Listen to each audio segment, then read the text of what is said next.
So when we think of a little bit about policing, the police started popping up in the 1800s, and when we think about like why exactly police came about, because we didn't necessarily have to have it. I mean, there were systems where informally people kept a village watch, right, and there were maybe like private agencies who were coming in and maybe advocating for police to act in a certain way.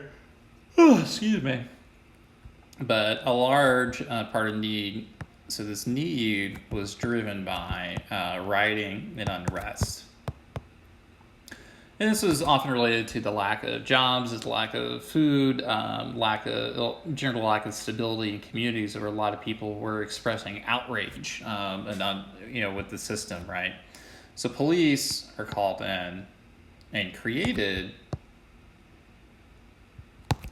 to keep order, to kind of like quell them, right? Because if you have a riot going on, which we've seen a lot of this year, they are scary, right? People are very upset about, regardless of what the issue is, very upset, angry. They can be looting, they can be rioting. So there's this need of like, how can this get a hold? Especially in that kind of time when building construction's bad, there's a fire set, the city like burns down, right? They don't have modern firefighting equipment like we do today, and it could get pretty bad.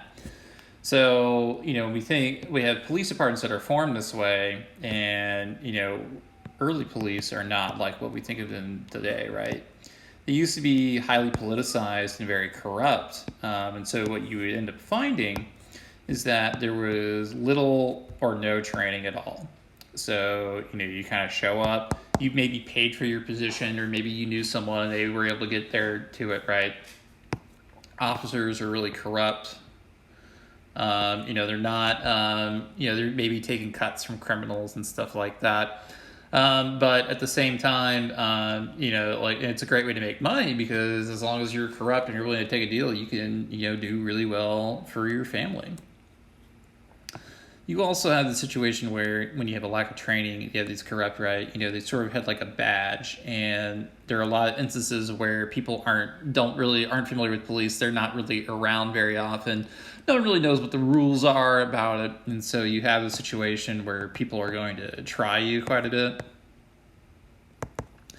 And like when that happens, right, you often have aggressive encounters or really passive encounters. So you can imagine a police officer who is, maybe coming in and he sees some people who want to try him.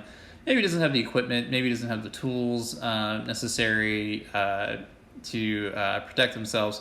Will end up, maybe either allowing things to happen or alternatively, instead of having an aggressive encounter, maybe really passive. So you might use a lot of force or you might not. So you have these instances where force is really high. They really aren't trained. I don't know why it's skipping. It's probably because of my screen. It's really high. It's untrained. And you have like a lack of public trust. And part of what compounds the issue with violence then is that if you're trying to get control of the situation, you're alone. There's no means of communication.